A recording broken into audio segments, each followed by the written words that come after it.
स्पर्धा परीक्षेमध्ये असा एक प्रश्न नेहमी विचारला जातो आणि NSS मध्ये हा प्रश्न विचारलेला आहे. बघा या आकृतीमध्ये किती त्रिकोण आहेत असं आपल्याला विचारलंय. मी सगळ्यांना नंबर केलाय ABCDEFG. किती झालेत? हे 7 झालेत. आपण हे बेसिक वाले जे बाहेरचे 7 आहेत हे त्रिकोण मोजून घेतले.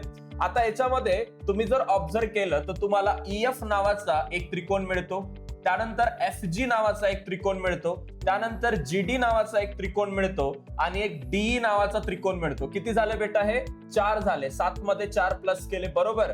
आता अजून बघा याच्यामध्ये एक AEF नावाचा त्रिकोण इथं तयार होतो. बघा AEF तयार झाला.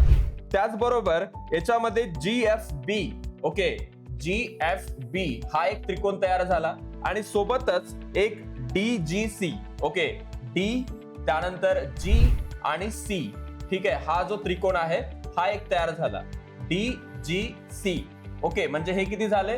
3 तयार झाले. आता या सगळ्यांची जर तुम्ही बेरीज केली, 4 आणि 3 7, 7 आणि 7 14, म्हणजे ऑप्शन नंबर 4 जे आहे या प्रश्नाचं करेक्ट उत्तर आहे. मित्रांनो, अशाच प्रकारच्या व्हिडिओसाठी या चॅनलला सबस्क्राईब करायला विसरू नका.